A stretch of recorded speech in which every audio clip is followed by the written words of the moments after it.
Coming up, saving lives, preventing incidents. The MPA launches Vision Zero. Industry leaders pledge to make the industry safer. Big news about a big new event.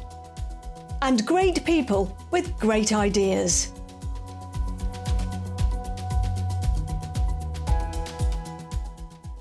Hello and welcome to the MPA and British Precast Health and Safety Leadership Conference, where today we're launching Vision Zero. We're all meeting in different circumstances this year because of COVID-19, and we will explore some of the challenges being presented by the pandemic. We've got some great speakers lined up today to talk about Vision Zero, and we will explore what makes good leadership. We'll also focus on collaboration and sharing good practice. But first, let's hear from the MPA's Chief Executive, Nigel Jackson. So Nigel, it's over to you. Thank you, Sybil. Well, good morning, everybody, and welcome to the MPA and British Precast Health and Safety Leadership Conference 2020. I'm so thrilled that we're able to do this event, and most important of the year in what is probably the most important year we've all been dealing with in our professional lifetime.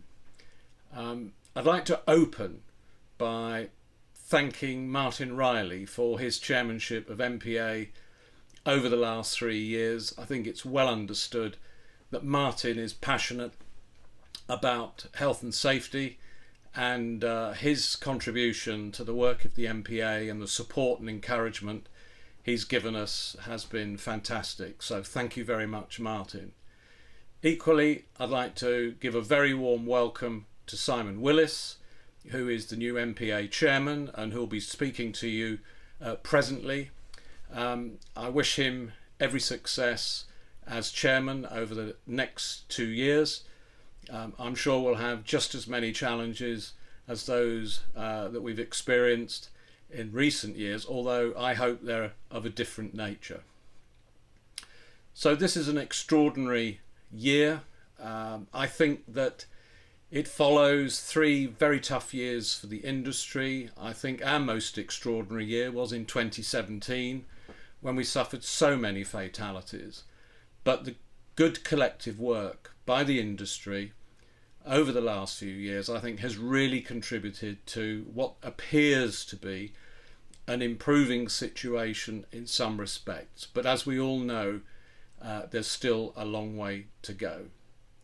I think many of the lessons that we've learnt in recent years have improved our resilience, and I think for us, coping with what's happening is probably marginally easier than it is for others, because the lessons we've learnt are equally applicable to adapting to living and working with COVID. And on that point, I'd like to pay tribute to the Health and Safety Committee under Chris Hudson's chairmanship, supported by the MPA Health and Safety team, Chris Leese, Tony Entwistle and Ian Gibson, for coming together and putting together a fantastic package of COVID response guidance, which we put together pretty early on in the year, and that's gone around the membership. It's gone across our industry to other industries and has actually been recognised and being used internationally. I think that's something of a massive achievement, and that needs acknowledging. There's common cause here, whether it's COVID or day-to-day health and safety. This is about looking out for each other. It's a common pivot. Staying alert, looking, listening, learning from what you see and hear, so that you're able to lead and lead better at every level. Now, our job as MPA is to do all of that and to help the members collectively improve performance. And that's why we're very proud that today we're going to really pivot around Vision Zero. You'll hear more of that in due course, but I really hope that you all enjoy the day, and please do remember, just look, listen, learn, because it will help you lead better throughout the year and beyond. So that's enough from me. I'll return you to Sybil. Thank you very much. Thanks, Nigel, and more from Nigel later on. Time now to launch Vision Zero with the chairman of the MPA, Simon Willis, who's CEO of Hanson UK. I'm delighted to join you all as the chairman of the MPA at our Health and Safety Conference. Can I start by looking at fatalities?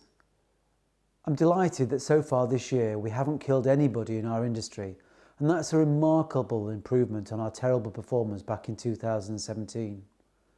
It demonstrates to me that we can eliminate fatalities. Hopefully, this is the start of a turnaround, although there is clearly further work still needed. Our message remains simple.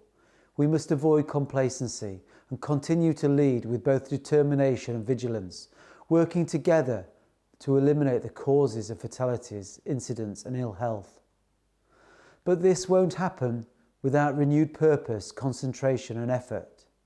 And that's why today I'm delighted to formally launch MPA's new Vision Zero, safe and well every day.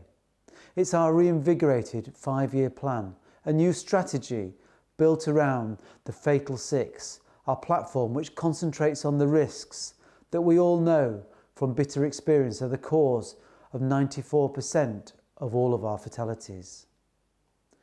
We'll look backwards to learn and look forwards to see but avoid potential hazards.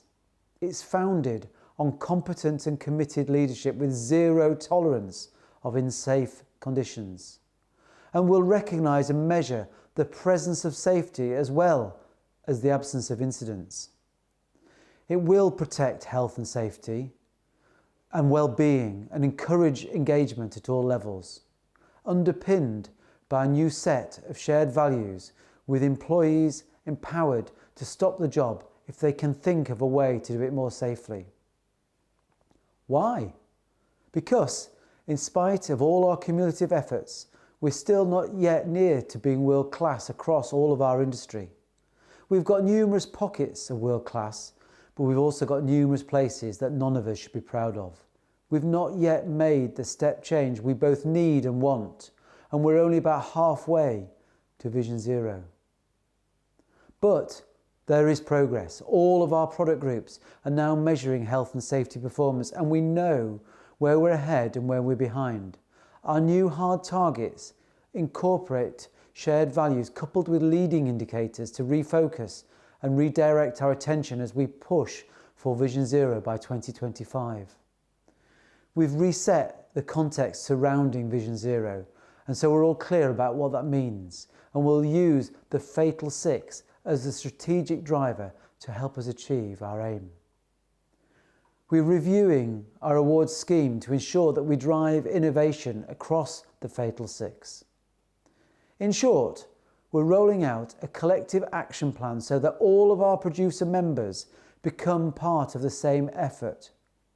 Our proven and valued Safer By initiatives will continue to be central to this process because we know how effective they've been, as will our guidance documents which both complement and supplement the good work done elsewhere.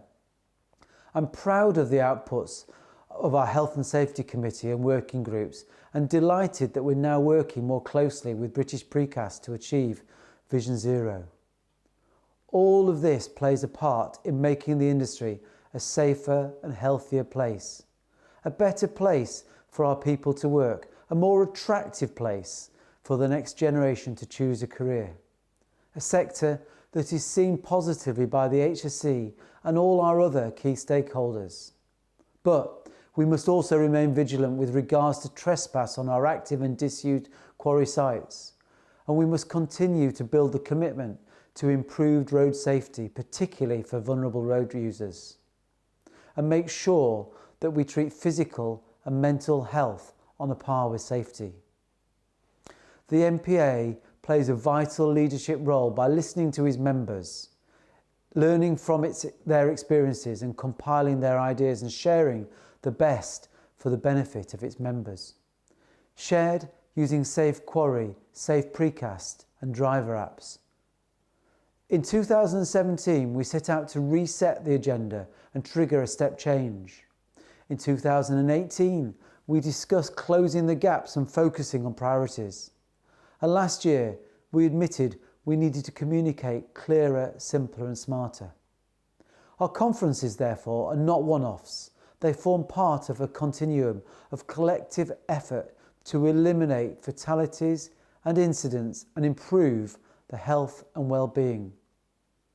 This conference continues that process by focusing on leadership at all levels within and across our businesses. Thank you for joining us today. I hope you enjoy our presentations and all take away something that makes a difference to empower your colleagues to work more safely and healthily. Please make sure that you look, you listen, you learn and you lead to ensure we all go home safe and well every day.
Simon Willis with Vision Zero, but why have a new campaign?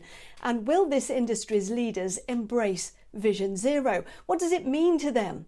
Well, I've been meeting a few of this industry's leading figures to find out what Vision Zero means to them. I absolutely welcome Vision Zero. I think the vision of zero harm in the industry is absolutely the right target. So to have that as a vision and something to aim for is vital for the industry and the members of the Mineral Products Association. I do welcome the approach of Vision Zero. I think anything that focuses on health and safety within the industry is a good thing. And I'm glad that there's such a spotlight on it, and it's in a format that people will understand it. It's not all health and safety jargon, it's in layman's terms. We think it's right now to come forward with the new Vision Zero, with not just lagging indicators, but clearly now leading indicators. I think it's also important now that we learn to look forward.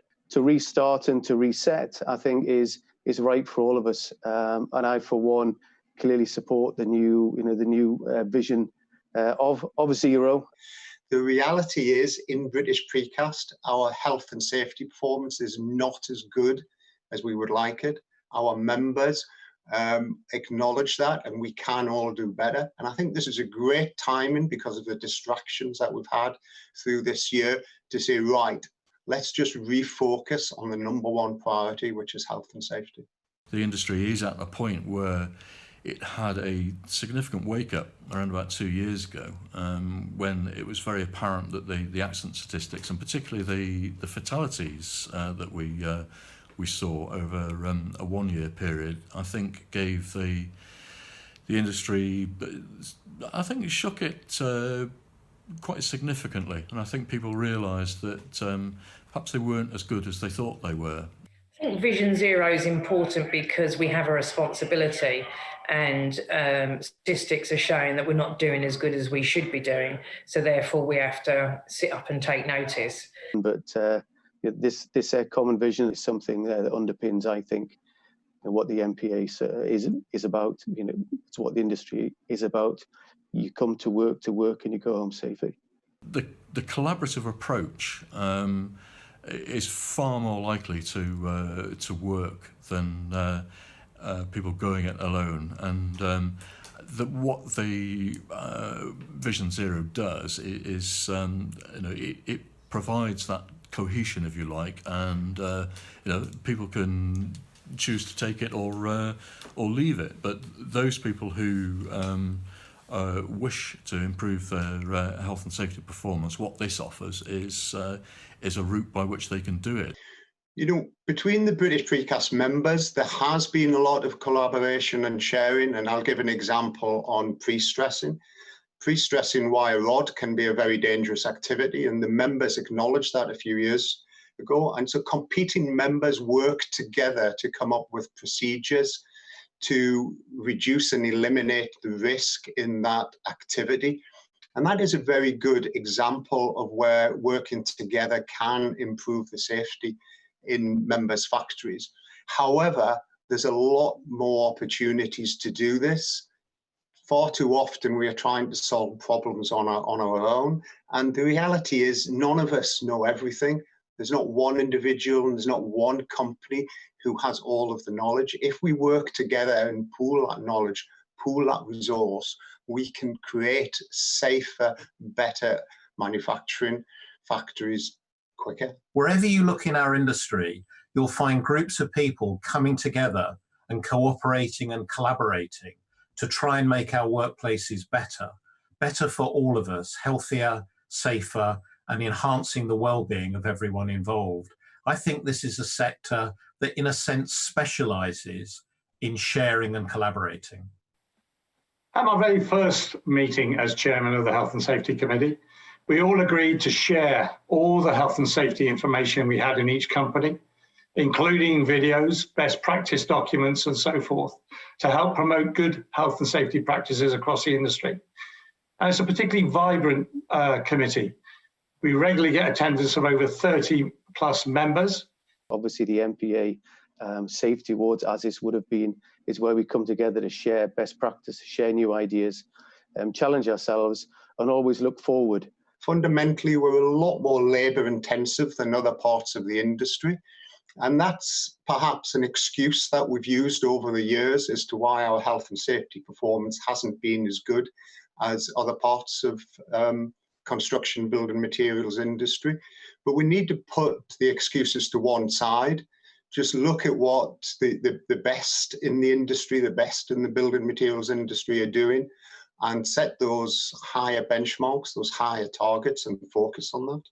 Back to the isolation piece, because I think that really was, for me, that one example of where we produced a pocketbook around guidance for isolation on site in a very easy, simple way. Everybody who's a member of the MPA had the guidance in their top pocket, easy reference. We were able to communicate that one piece of information cross-sector, which shows the power that when the MPA comes together and we agree behind one vision, one target, one piece of information, that we can get it far and wide, quick and fast, and get it adopted. You know, leadership comes in many forms, and in the workplace, leaders can be found at so many levels, we have to be clear that we're talking about good leadership, because there are examples of poor leadership out there. But good leadership is critical to this, because it's the leaders that set the policy.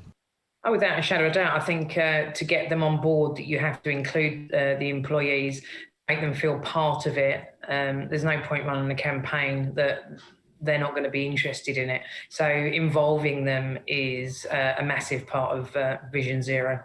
When I walk onto a shop floor and I see practices and procedures that my colleagues on the shop floor have devised, they've come up with the procedures to make their workplace safer, and they've come up with they are managing those procedures themselves. And it's not myself as a director of the business walking in telling people what to do. It's when I get to colleagues on the shop floor saying, Alan, this is what we want to do to make my workplace safer, then I know I'm getting there, Sybil. We want everybody to come to work with the ambition that they can challenge their surroundings, that if they're not comfortable with what's being asked to do, that they stop, they reset, they discuss, and then they move forward again. I want an organisation where everybody is very, very comfortable to stop the operation, the process, the environment that they're working in, and say, I am uncomfortable here, I do not feel safe. And they have the authority and the confidence to stop that process. My personal pledge is to continue to support the MPA and the industry to keep moving forward. Safety is around, you get up every morning and you challenge yourself to be better than you were the day before.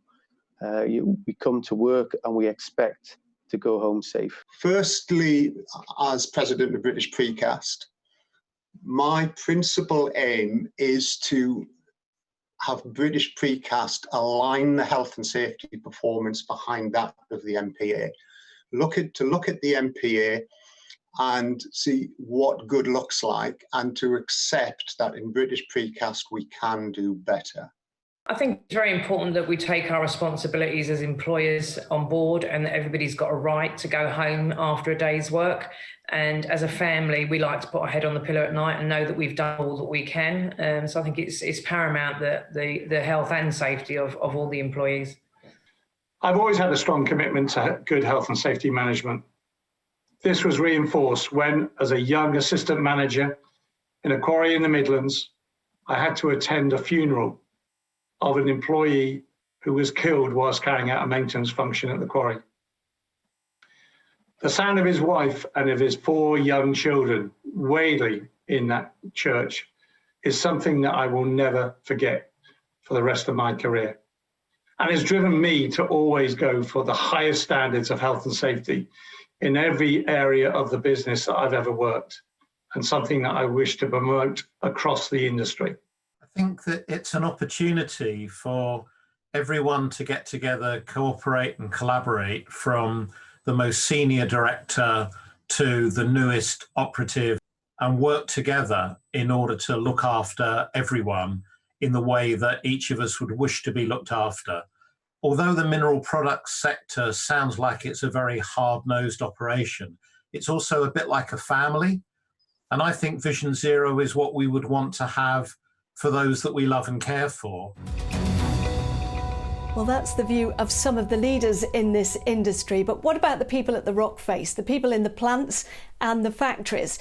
Well, they've been taking to their mobile phones to send in their views on health and safety and the values that underpin it. Health and safety empowerment is when people feel like they've got a voice and that they can influence change. I think health and safety empowerment is when we all work a team and the manager in charge trusts you enough to get on with the work. Health and safety empowerment happens when employees are given the resources and opportunities to positively promote their health and safety, and most importantly, to feel that their contribution is valued. Zero tolerance of unsafe conditions, to me, means not accepting every day will be the same.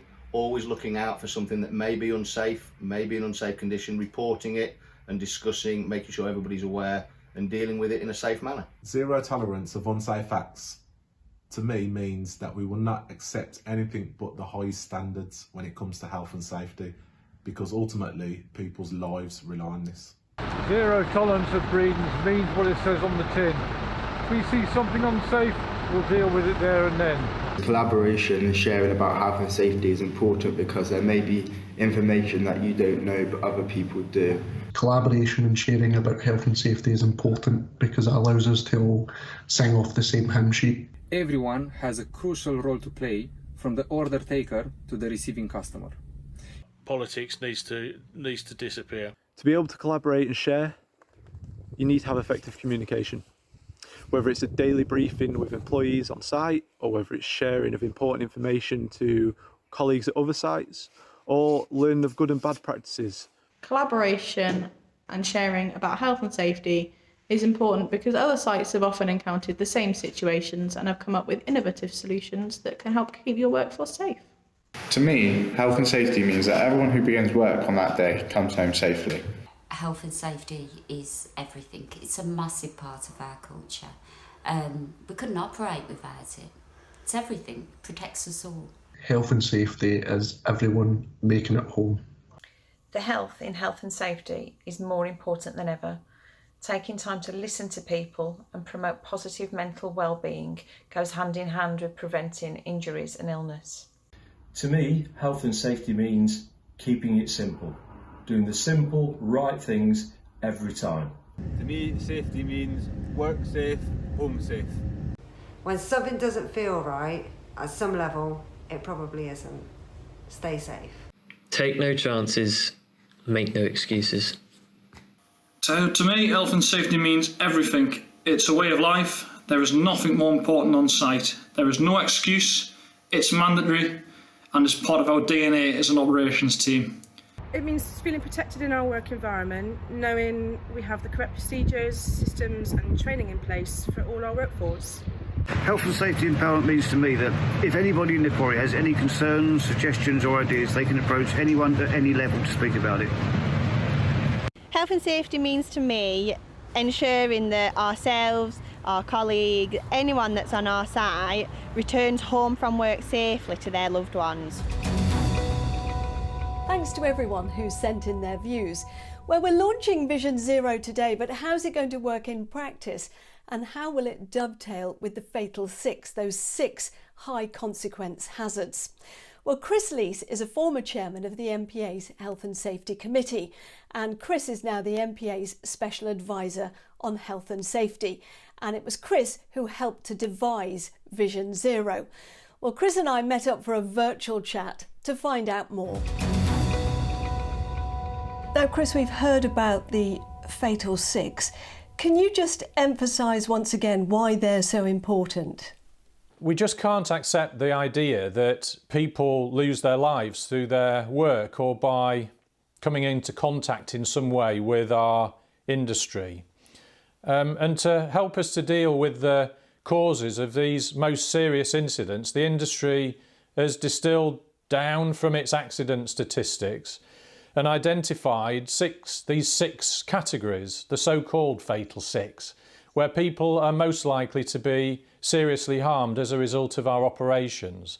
And it just follows that if we can really focus on those areas and make effective improvements as an industry, then we're going to make a difference and reduce the number of incidents and hence injuries and deaths.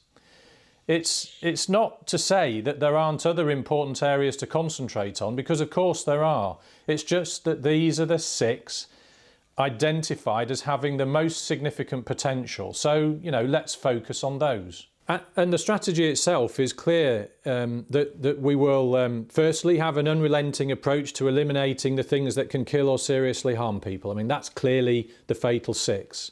Ensure as an industry that we develop competent, committed leaders. And one way that the MPA is helping with that is through our Safer and Healthier by Leadership seminars. That we promote recognition as a means to support a positive culture. And again, the MPA can help in that regard through the MPA and British Precast Health and Safety Awards. That we create forward-looking measurement systems. So part of the Vision Zero package is a balanced scorecard of leading and lagging indicators. That we help members to develop workplaces where health and well-being is protected and promoted, and we can do that by providing clear, simple, smart, deployable resources for them to use. And finally, promoting and facilitating engagement with members. The more of us who really engage with this vision, the stronger we will be and the more likely we will be to succeed together.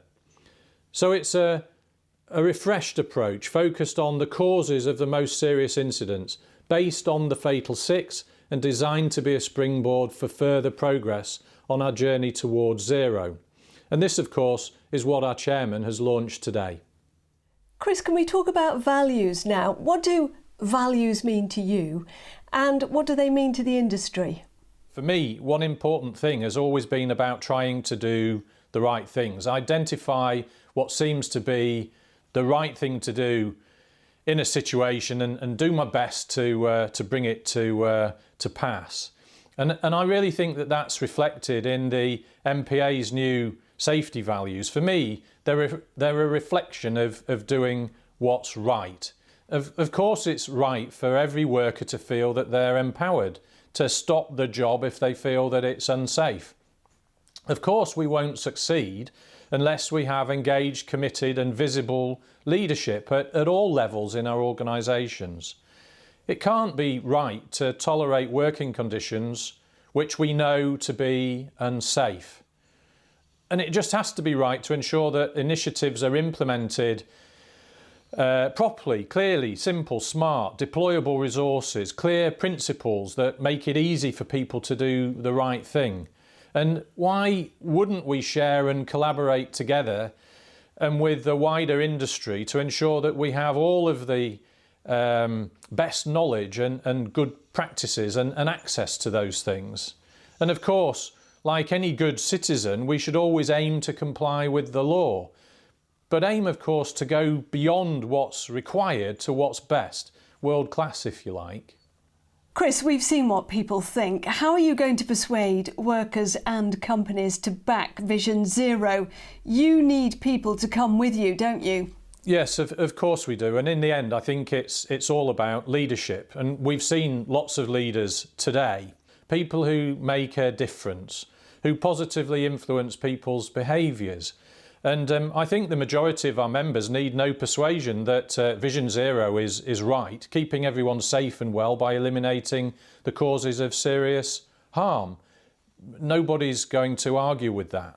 And remember that this new vision and strategy have been developed by the members through the working groups, approved by our council and the board. It's already a strong reflection of what they want to do. In the end, we all want zero. No one goes to work knowingly seeking to hurt anyone. We all have to make a difference. We can't tolerate the concept of people being harmed through their work. It's just wrong. Of course, at the Health and Safety Awards every year, we see some great ideas that people have shared that tackle health and safety. If Vision Zero is going to work, sharing and collaboration is going to be key to its success, isn't it? Yeah, I think that's a really important point. And, you know, in the MPA, we encourage our members to work together. So, for example, the Safer by Sharing seminars that we hold, sometimes some of our members do reach out for help, and that help might be provided either by officers of the MPA, but often by fellow members. And of course, a really great example of that is the MPA's annual Health and Safety Conference and Awards. But that is a really good example of sharing good practices that work. In our industry, we tend to be very practical and problem-solving people. And I think that the format of the Health and Safety Awards, the fact that we can see you know, ideas and innovations in action and working and making a difference really appeals to the psyche of our industry and makes it much easier for them to be accepted and disseminated amongst our members. Chris, the MPA has created a great package of resources and information based on that mantra of clear, simple and smart. What's been the reaction? How have they been received? The reaction has been generally very good, very pleasing indeed. We're working hard to try to make the resources that we're producing for members very user-friendly. As I think I've already said, clear, simple, smart, and to that I would also add deployable. A recent example of that would be the resources that we produced as the COVID crisis began to develop. We wanted to help our members to be able to do the right thing. So we produced some booklets for aimed at employees and managers in the field to help them to understand what it is and what it is that they can do to help to keep people safe, and from the employees' point of view, you know, how they can help to keep themselves and their colleagues and their workmates safe. And as part of that package, we also produced some posters and other resources, again aimed at trying to help our members to make it easy for them to do the right things and to put safe working practices in place. And that's just one example. And more recently than that even, we've produced some mental health guidance documents. Prior to all of this, the Latoto package, the Workplace Transport and Pedestrian Interface resource package, again all aimed at you know, being clear, simple, smart, deployable, helping managers and employees to understand what they can do in order to help to keep people safe. Of course, producing these resources, MPA collaborates closely with other industry bodies. For example, MPQC and the Institute of Quarrying. They helped with training materials relating to isolation and workplace transport. And Quinjact helped by developing the audit for the isolation resources. And very recently, of course, we've collaborated with MPQC in the development and rollout of their new driver competence and card scheme, MP Connect. Again, collaboration and sharing resources so that we provide the best tools that we can for our members and for the industry. And Chris, how are you going to manage the progress of Vision Zero? You've got some pretty hard targets and indicators. How are you going to use those? The ultimate test will be whether or not we see a continued and sustained reduction in accident incidence rates, and in particular those relating to the fatal six, the most serious causes of injuries. So we've set ourselves a balanced scorecard, if you will, of leading and lagging indicators. We've retained the well-established lost time injury frequency rate for the sake of continuity, because we can measure back over a long period of time using that measure. And we're aiming for a reduction which is equivalent to a 50% reduction in LTIFR by 2025. Importantly, we've also included a target specifically relating to the fatal six. And in that regard, we're aiming for to be running at 0 by 2025. So that's 0 fatalities and 0 serious injuries, which for the purposes of the measure are defined as reportable incidents. And we've also included a hard target relating to respirable crystalline silica, which is linked to exposures above the well. So again, that thread of focusing on things that can kill or harm people can be seen. The causes of things that can kill or harm people can clearly be seen. We've also begun the process of developing a set of leading indicators. The working group and the Health and Safety Committee were very keen that we had this balanced scorecard type approach of lagging and leading indicators.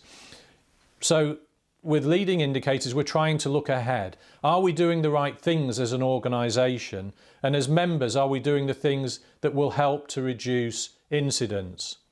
And finally, Chris, a lot of people have worked very hard on Vision Zero. You must be proud. I am really proud of Vision Zero, but above everything, I'm proud of this industry, and in particular, I'm proud of the people who work within it and who thoroughly deserve to be kept safe and well every day. Chris Lees talking about Vision Zero. Well, for Vision Zero to really work, it's going to take some good leadership so that the ideas on paper become a reality in the workplace.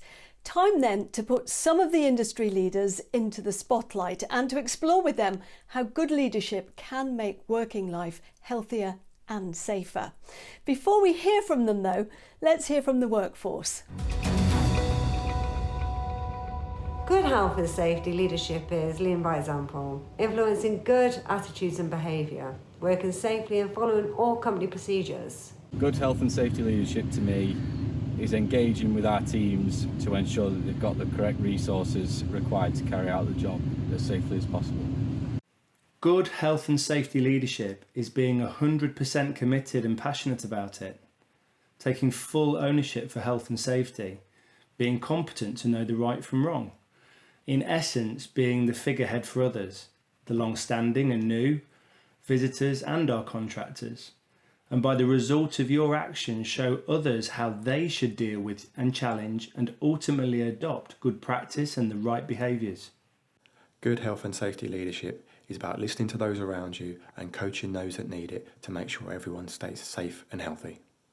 Good, valued health and safety leadership must be able to deliver. It must be there. You as a leader, you're there because you've been able to influence people perhaps in the past. You know which direction you want to go. You have good drive. And it's that that people want to see being delivered. Is leading by example from the top of the business down. An example of this is regular face-to-face meetings, peer reviews, daily and weekly safety meetings and contractor engagement. Good health and safety leadership to me is knowing when to stop. So something that's really stuck in my mind from recent discussions on site is that competence is having the confidence to admit that your knowledge might be stretched and that guidance, advice and expertise may be required. Good health and safety leadership is setting the standard for everyone to follow. Good health and safety leadership is leading by example, creating a safe working environment and having the ability and confidence to challenge others if something is unsafe. Health and safety leadership is about engaging with our supply chain partners and listening to the ideas and concerns raised by our hauliers. Good health and safety leadership is a coherent message and commitment. permeating through all layers of the business with effective integration, not just sloganeering. Is doing what you preach, not walking by and not chastising people. You need to make sure that you teach them and help them understand and recognise the dangers around them. Thanks to everybody who sent in their views via their mobile phones. Well, let's talk more about leadership now. I met up with a selection of executives with different roles across the industry. And first I asked our panel for their thoughts on leadership. And I think if there's one useful piece of information we can take on from last year, it's this: the story is still much the same. What was important last year is still important now. Clear planning, clear resourcing, clear monitoring, and importantly, more important now, clear communication with our workforce. And John, what about you? How do you lead when you're not always on site? We knew immediately we're going to have to embrace technology as the world changed. We know engagement is a vital part of the safety success in our industry. However, we had to convey a concise and consistent message to our haulage and contractors. We've done that by embracing technology. The use of Teams is a fine example. And Jackie at O'Donovan's, what's the Jackie O'Donovan approach to leadership? From the top down, I think I've spent more time on the actual floor at the coalface during COVID times. I think it's very important that they see continuity. And for the staff that were on furlough, we chose to communicate through WhatsApp. And Simon, what about Precast? What's your style of leadership? The approach has had to be adapted somewhat. We're now in a virtual world. The use of Zoom and Teams has become the norm, but I think it's equally important that the local leadership take an active role in that, where as an exec you can't get to all of the factories because of the restrictions that are currently in place. You need to use your people. You need to make sure that they are adequately trained and have the right resources to deliver. Yes, it's interesting. We'd never have imagined, would we, a year ago, that we'd be sitting here like this, chatting in this global pandemic. So can we talk a little bit more about some of the challenges you have faced during COVID-19? Jackie, what would you say has been the biggest thing you've had to adapt and change to tackle, really, especially when it comes to health and safety? Mental state, employees' mental state has been my biggest challenge and the biggest change that I have noticed from senior managers, directors down to the boys on the floor at the coalface. The anxiety levels have just gone through the roof. And what about at Tarmac, John? Just continuing to reassure people. And what about in the precast sector, Simon? Yeah, I think the guys have said it already. Mental or awareness around mental health has certainly been an issue for us. I do think it's been twofold. One, for the guys, certainly from a coalface point of view, that have continued to work throughout the pandemic in the factories, logistics, out on the road. But equally, I think those people that have been confined to working from home during the period has been, a particular strain when it comes to kind of awareness around mental health, and that has certainly been a challenge for marshals as well. And Darren, you spoke about safer and healthier through leadership at the last conference. You could never have imagined us sitting here talking like this a year later. How is COVID-19 dictating changes in leadership, do you think? And can large and small companies adapt in the same way to the challenges we are seeing now? I think one thing, though, that COVID has done, though, is really just shone a spotlight on things which we were clear were challenges. We've heard a lot today about communication, engagement, this sort of real sense that is what we think happening, is that really what's happening, or is there a gap? So I think COVID, in one respect, has shone a light on that reality check. Planned, delivered, what was the gap? Now, interestingly, there is some early evidence that accident incident rates have actually fallen during the COVID crisis. I wonder, Jackie, why do you think that's happened? Do you think it's simply a case of less people working, or do you think people have actually changed their behaviour because of what's happening with COVID? I think it's an element of both, Sybil. I think obviously a lot of companies furloughed the majority of their staff at lockdown in March. and I think that they were brought back slowly. So I do think it was a case that employees weren't in the workplace. But also, I also think that the workers that were in the workplace actually were more aware of what was around them, in particular their colleagues. And I suppose that the numbers being reduced is a good thing, but I think that the reason the people that were working were more alert was probably due to anxiety, which isn't a good thing. So it's a double-edged sword, so to speak, really. And John, at Tarmac, are people being more careful? Absolutely. We're seeing fantastic examples of people taking personal responsibility for their health and well-being, and they're also applying that in the safety environment as well. And Simon, if incident rates have fallen, how do you think you can take that forward post-COVID? Yeah, interesting point. First of all, I agree with what Jackie and John have said in terms of less numbers have certainly contributed, and there's certainly a heightened awareness certainly around the facilities within Marshalls. In terms of taking it forward, I think what has been key for us, certainly when putting some of the controls in place around COVID-19, we involved the shop floor to make sure that they, were certainly comfortable coming back in to the workplace with everything that was going on. And with that heightened awareness around safety generally, I think that involvement from top to bottom has been key. And I think that will be key moving forward with safety generally. And thinking about safer and healthier by leadership, one of the cornerstones of the MPA's vision on leadership, what do you think is going to be the priorities for your different businesses in the next 12 months? John, let's go to you first at Tarmac. Well, in addition to managing in a virtual world, I think it's important that we understand and continue to focus and communicate consistently around those high-risk activities in our operations. And Simon, how are you going to, for example, focus on the Fatal Six in Precast going forward? The virtual world is okay to a point. You wouldn't think of having a Teams or a Zoom meeting with kind of 2,000 employees. So we do need to use our local leaders and people. That said, I do believe that some of the video messages that we've been putting out during this period have been key to that. I think they need to be simple, they need to be clear, they need to be concise so people can understand it. And we just have to adapt, as everybody said. It's a very different world that we're living in now. And Darren, what are your thoughts on the future? We're going to be living with this pandemic, aren't we, for the foreseeable future? With the MPA's launch of the updated values, vision and strategy, that's a perfect moment to pause and say, hey, where are we? Is this working as we planned? And if I'd add one thing, it would be to make health, let's say, a genuine item of your improvement strategy. If I think we've had one concern over the last few years, sometimes we've created new health solutions which you might argue have just become different coloured sticking plasters. So make health a genuine part of your business strategy. Let's not get caught out again. So let's put health squarely in our business agenda. And I don't mean it's a very sort of tactical level. I mean, is it in the plan? Is it resourced? Is it monitored?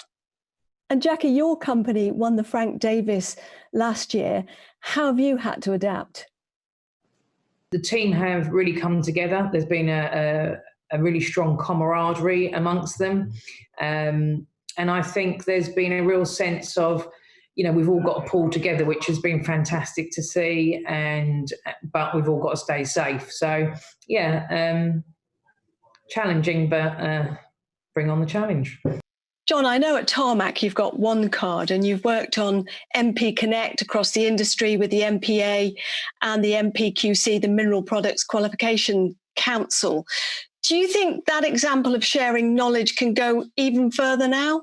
Absolutely. The driver one card system, which allows us to validate a driver's competencies and credentials at the touch of a button, really is a powerful tool that's been embraced with the MPA and its members and has now been driven forward across the industry by MPQC in the Connect form. I think we all appreciate the value that sharing best practice, but also sharing common standards bring to us. And we really see this as a benefit, not just the operators, but also for the hauliers and contractors who use it. It means that they don't have to do common inductions at every single site for the operators, so it'll save them time and resource as well. So we know that sharing best practice really adds value and brings the industry together. It's a core value, so we're really seeing this as a massive opportunity. And that leads me on to what I'd like to finish on by asking you all about how are you going to persuade people to change? How do you change behaviours? Simon at Precast, how do you meet deadlines and get people working safely? And also, how do they have the confidence to stop a job if they feel it's not safe? I think you need to lead by doing. So if things are not right, you need your leaders to encourage people to stop jobs, for example. We shouldn't be doing things unsafely, regardless of how busy you are. And as long as you demonstrate that as leaders, then people on the shop floor should feel confident enough to follow that lead. And to finish off as well, I was thinking, getting it right, it's stating the obvious, it's a complex issue, isn't it? So can we all finish by just leaving people with one clear thought today? Let's start with you, John, at Tarmac. So during the COVID pandemic, we've seen excellent examples of people taking personal responsibility for their own health and well-being. Social distancing has been a classic example. How do we get them to embrace that and put that into everything they do, every action they undertake every day? And Darren, what about you? I think the area of behavioural change is a really important one, and which organisations need to embrace if they want these changed behaviours and this changed awareness to live on and to be real next year, the year after. And Jackie, what about you? What's your thought you'd like to leave us with? I think the communication element has been massive through COVID, and I've seen a massive improvement from employee engagement due to the communications ramping up. So I think keeping that communication going is key for our organisation and others, that people understand that it can be done, and it's not an overnight thing, but it can be done if everybody works together. And what about at Precast, Simon? What's the one thought you'd like to leave us with from your industry, your sector? I think certainly from a leadership perspective, learning to listening to the shop floor, for me, has been key, certainly as a leader in operations. And then demonstrating positive change. If people are making suggestions and bringing up issues, then as leaders, we need to demonstrate the positive change. We need to take action and we need to feed back. But most of all, I think it would be learn to listen. Thanks to our panel for sharing their views on leadership. Well, hosting this conference in the past, I've always been impressed by the innovation of the Health and Safety Award winners and the willingness really of this industry to share the very best of the best. So let's take a look now at some of your achievements. As we've heard today, we progress and grow by learning from each other and sharing what we do best. Everyone is safer by sharing.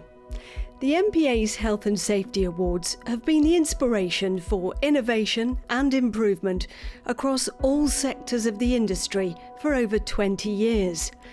The great ideas have come from the great people who work in this industry.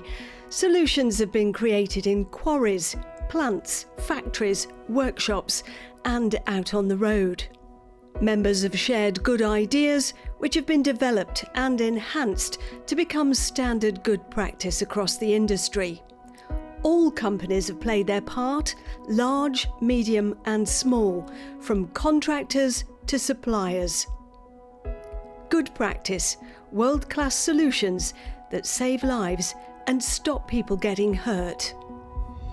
The MPA's Health and Safety Awards have inspired the industry to work together. The awards have showcased solutions that have helped to save lives and made working in the industry safer. Unique ideas that are often low cost and uncomplicated, solutions that have been developed by individuals who care about making this industry safer. People who work together to solve health and safety challenges. All these ideas have been collected together to create one of the world's biggest libraries of health and safety videos and case studies of innovation. Entries into the Health and Safety Awards have often been aimed at mitigating the hazards associated with one of the fatal 6. For example, in the last 10 years, the industry has worked to combat road traffic accidents. The MPA is proud of how members have used the Health and Safety Awards to share how they've made Britain's roads safer. Lives have been saved, accidents prevented.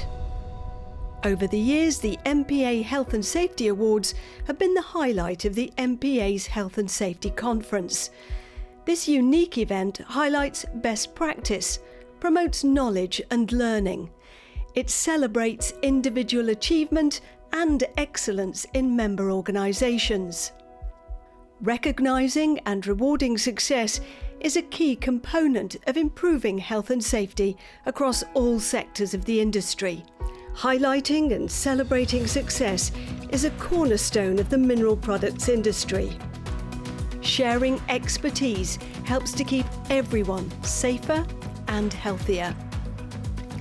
And the MPA learns from others too. Spies, space medics, fighter pilots, explorers, army commanders, speed merchants, oil and gas, construction, shipping and pharmaceuticals. They've all shared their experiences at the MPA Health and Safety Conference. The words health and safety may be small, but they make a big difference. The MPA Health and Safety Awards happen because the industry wants people to go to work and then go home to their families to live healthy, active lives, safe and well every day. The MPA is proud of its workforce and proud of its members. That's why the MPA is delighted to announce that next year the awards will be back and even bigger and better than before. The MPA and British Precast are uniting to stage a joint Health and Safety Awards in 2021. The big ceremony will be on Wednesday, November the 10th, 2021. So please put that date in your diary. The MPA and British Precast look forward to seeing your entries and celebrating the winners.